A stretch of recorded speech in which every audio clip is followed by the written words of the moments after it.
Hi, it's Helen Tarrant.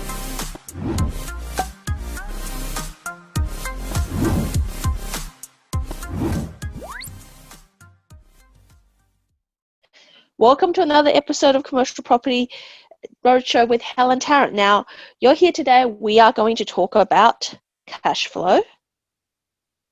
We're going to talk about yield. We're going to talk about returns.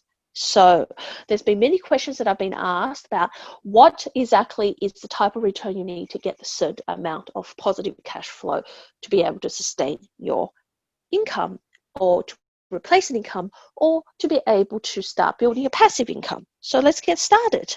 Now, when I first started out in this process, people were talking about the term yield, people were talking about the ROI, or people were talking about cap rates. There's so many different terminologies, but really essentially there's only a few things you need. Firstly, there is what I would call a yield. So that's what I call the cash, or the physical money coming in, return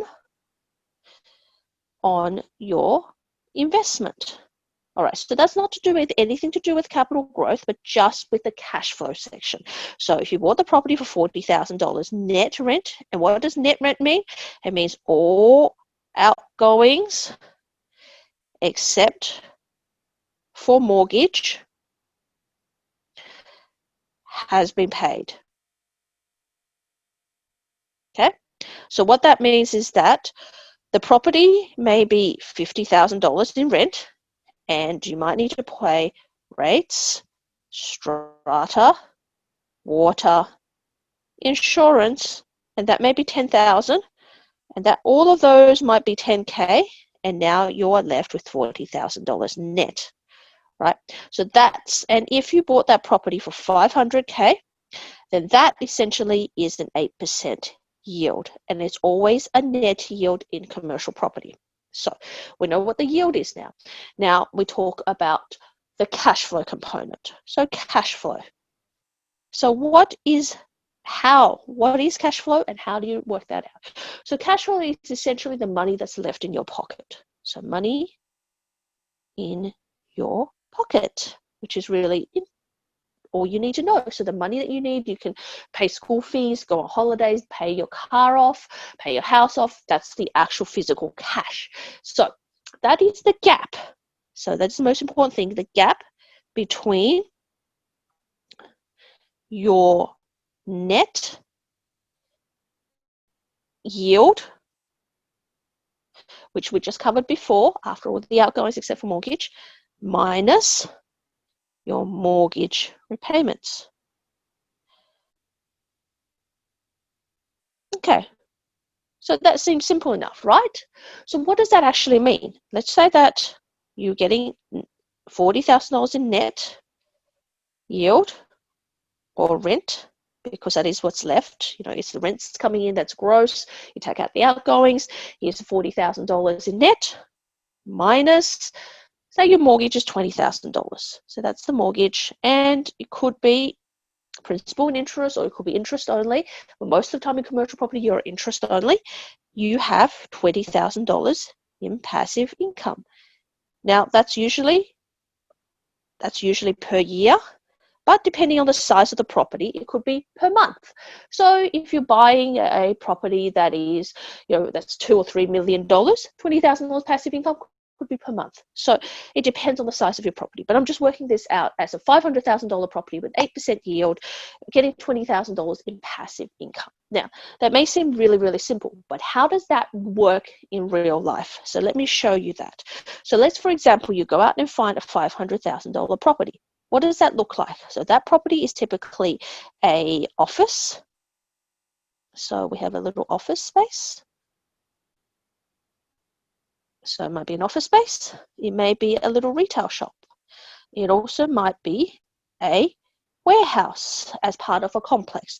It's most likely going to be as part of a strata complex, or you might be calling it body corporate. And the tenant in there could be, and it's a tenanted property. So firstly, the property is tenanted. So it has a tenant in there. And that's very, very important when you first start out, to make sure you've got a tenanted property.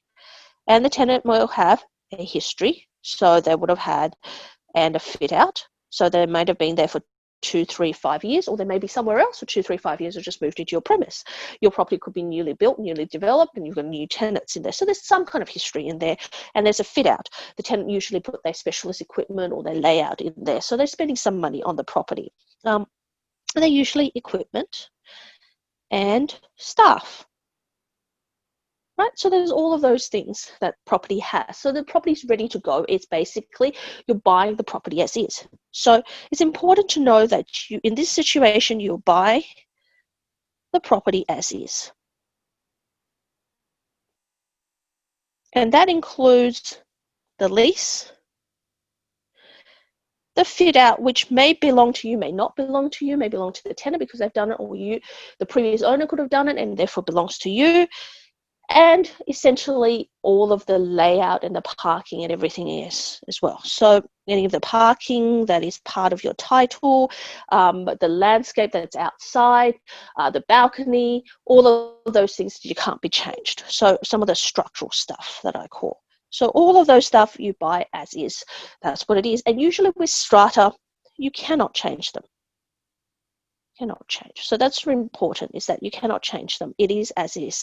Now, the tenants in there, they're paying rent. So what the tenant is doing is they're paying rent.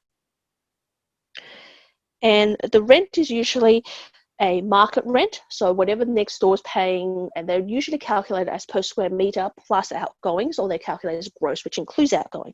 But let's say that for your property, it's going to be $40,000. And the tenant is paying outgoings on top of that, and they pay GST because all commercial rents attract GST. So what does that look like? So $40,000 plus outgoings. Now we call it outs because it's purely outgoings. Now what outgoings can include is rates, land tax, possibly, depending if you're over the threshold, under the threshold, how big the property is. And usually with 40, if it turns $40,000, $500,000 per year, probably not, but usually it's land taxes and outgoing we put a question mark against. Maybe management fees. Some tenants will pay for management fees, sometimes they won't. Water, insurance, and what we call strata or body corporate fees, depending on where you're located. Okay, so that's what essentially it includes. And of course, on top of that, they pay GST, and you would be registered for GST, and it's claimable. And I do have a video just about GST as well on this channel, so look out for that one. So that's essentially what happens. So what you do is you actually end up in your pocket this $40,000. So that's because your tenant is covering all of that. So tenant covers, and so this is in bank. So after everything, this is what you get in the bank. That's what shows up at the bank. Okay, so that's the next step. You've got $40,000 coming in. Now let's look at a mortgage. Let's look at, so this is incoming. So let's have a look. This is incoming. Incoming. So you know that's coming, and let's say it's per year. All right, so now let's work out how much is your mortgage. So let's work this out. All right, now $500,000 property. Normally, if you were, let's say you're a standard commercial loan, which can be somewhere between 70, 75%, and depending on your situation, could also even be 80%, or it could be as little as 65%. But let's say that it's 70% deposit, 70% loan and 30% deposit. What we're seeing in this case is $150,000 in deposit and $350,000 in borrowings. And that's typically where a 30-70 LVR is quite standard. Now you might want to add in somewhere along the lines of 5 to 7% costs, depends on where you're buying the property. Now stamp duty is more expensive in Victoria, it's cheaper in Queensland, and so you just got to work out where it is. And of course you've got to budget for maybe some strata searches or pest and building and your legal fees as well, and so therefore and stamp duty of course. So what are the costs? We call it reports, which is your basically your due diligence reports, perhaps a valuation, legals, and stamps, which is your stamp duty.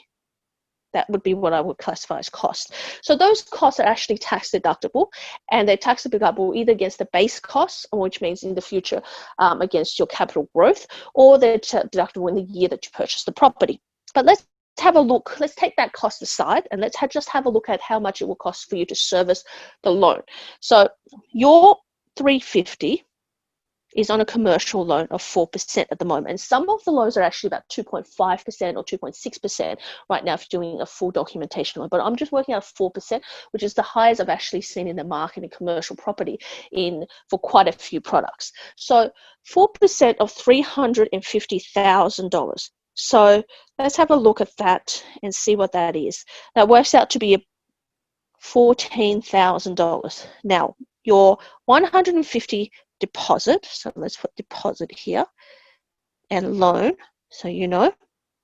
Now, normally that's a drawdown on equity, and normally either that's sitting money in the bank, which could be earning 1 to 2%, or it could be in an offset account, and that could be as much as 4%, 3.5%, or a lot less. So, but just for the general sake, let's work it out as 4% to give it a bit of a margin if need be. So it's $6,000. So overall is $20,000 in interest-only repayments to service the loan. So to service that property, you got to have $20,000 of income coming in from the property. Now on this side, see, so you got $20,000. On this side, you are actually getting $40,000 in. So you need to take out from here your $20,000 in mortgage per year, right? So you're getting $40,000 in, and you're taking out $20,000 for mortgage. So what do you have left over? You've got $20,000 left over, which is exactly your passive, or you might call it positive cash flow. And this property is a set and forget. Your tenant's on a 3, 5, or even 7-year lease, depending on the type of tenant. It's giving you a good yield, about 8%, which puts it in a fringe suburb out of Brisbane. So you're looking at your Ipswich, maybe towards your Bundaberg, Gympie area, maybe even in regional Victoria, regional New South Wales, definitely. So you're not buying into metro. This is a semi-regional property, and you're getting a $20,000 passive income coming in. And what that equates to is, you might have a few costs out of there. Let's say, got some bank fees, you've got a few other things, and miscellaneous costs. You might take out $2,000 a year for it. But still, with that, you're still getting somewhere between, even with some other fees, $1,500 to $1,666 per month. So really, you've got to ask yourself, how much would that replace in your lifestyle? Maybe it's a little bit, maybe it's a lot, maybe it's a good place to grow. And that's really how you work out a cash flow. So if you want to look at that and go, well, sure, what kind of properties can I get though for this kind of property? Well, why don't we jump online and have a look at that? Okay, so you might be wondering what you would get if you were looking at a property that's around the $500,000 mark. And so let's go on Real Commercial and have a look. And that's really about keeping things really real and seeing, okay, if any of the properties are going to really work for you. So let's have a look at this. Let's look at something that's going to be in Queensland. Let's go and have a look at, let's refine our search. We don't mind whatever property, but let's say maximum, we put 500,000, and let's work out what we're looking for. Let's find that search. Let's see what we're going to look for in that property. Okay, so go down. Go, refine. We want it to be a tenanted investment, and we want it to be 500,000. And we don't really care what kind of property. We just have a look what's in Queensland, and let's say that we need it 8%. So 8%, and let's put that in and see what happens. Okay, and hopefully it will do its thing, which it should, but it hasn't yet. So let's keep going. Let's do this refine one more time. Queensland, 500,000, tenanted property, search. Okay, great. So we can see there's one in Gordonvale, which doesn't have a price, but Gordonvale is outskirts of Cairns, so it could work. There's a property in Noosa Heads, which is Sting Bunco, which again could work. Let's have a look at that one. Noosa Head is pretty good, and it is a restaurant, so it's doing estimated $30,000. So you've got to work out what that is. It's not really 8%. That is more like towards your 6.5%. So that's probably not going to work. So let's go and have a look at what else is there. So let's keep going down. There's potentially one at Surfers Paradise. In Roma, which is pretty outskirts. We've got some starting 33, 35 Val Avenue, which is a Surfers Paradise.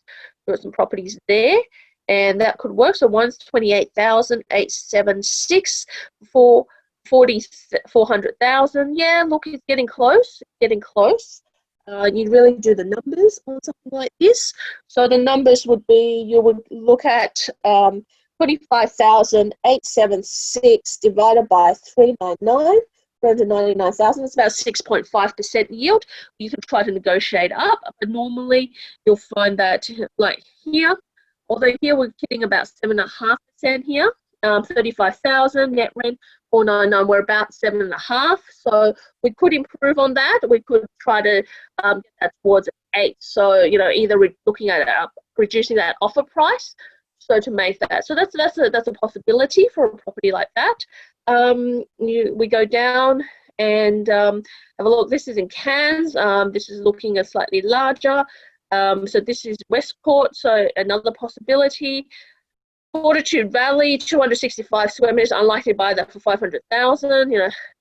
So this property doesn't have a price, and you'll have to inquire after them. But here is one in Broadbeach, 60.